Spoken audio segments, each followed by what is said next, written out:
Goes single file down the back straightaway. Kevin Harvick rides in the sixth spot. In the middle of the back straightaway. Looks like 3 cars involved. So much white smoke, difficult to identify as one car got hooked, hit the outside wall, and now slid to the asphalt infield.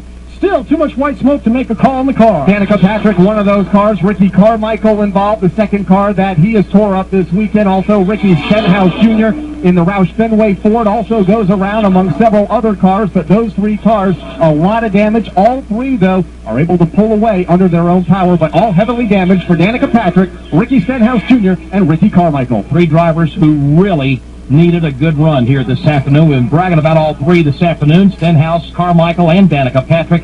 And now they're bringing in wrecked race cars on the pit lane with only 9 laps remaining. Let's go to Steve Post. Well, Danica Patrick's crew, after a fantastic day here at Auto Club Speedway, she pulled a very wounded Tissot Chevrolet in, and actually the crew tells her just take it back to the garage. Too much damage. As the car goes by now, really crunched in on the front end. Radiator is gone and also smacked in on the back end as well. So she got about 3 of the 4 corners of it here today. She's taking it back to the garage area. Ricky Stenhouse involved as well. Very similar type damage. The front end of that race car, and that's the Blackwell Angus B Ford from Roush Fenway Racing. Crew just pushing the hood down just a little bit, maybe as much as anything else, make it so Ricky Stenhouse can see out of the front windshield of it. A lot of damage on his Ford as well. A couple of drivers up inside the top 15. Very solid runs for Stenhouse and Danica Patrick going away here with a late race collision. Well, I can tell you one thing, Steve. Danica took a wild ride, and not because of something she did on the racetrack. She was collected.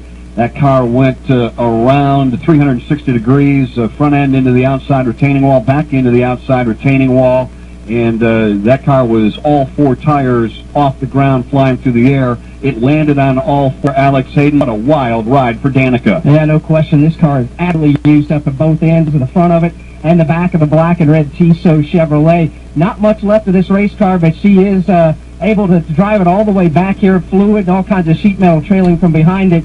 She did drive it back to the Nationwide Series garage. She's still sitting aboard the race car right now, and now just emerging from the race car is Danica Patrick. She'll talk to a couple of her crew members right now, and we'll see if we can grab a word in just a moment. You know she's got to be disappointed because she was on her way to such a good finish here this afternoon. But you know what we were talking about a few moments ago? In closing laps where you've got a really good race car, you try to make something happen.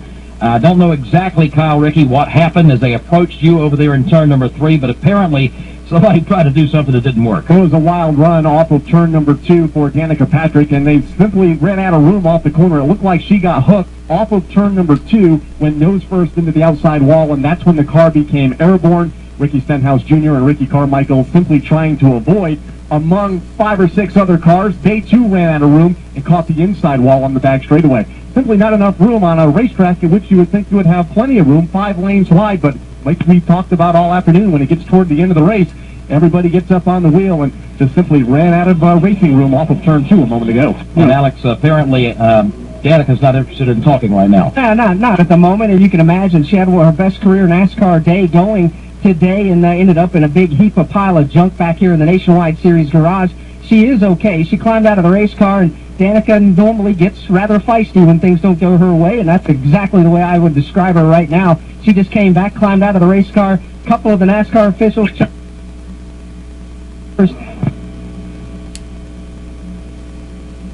the transporter, which is just across the garage here from her, and went right inside immediately, not happy at all. Well, and again, it's important to point out that, like Joe said just a moment ago, she was on her way to a career best finish in NASCAR, and the accident was not her doing. It looked like she got tagged by a spinning Ricky Carmichael car.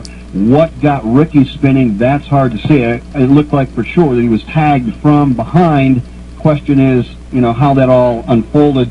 I guess at this point, it doesn't matter. Case closed. Cars involved, and several of those are now behind the wall. We've been given the 1-to-go indication. We're going to be green when they come back around. When that happens, 6 laps remain.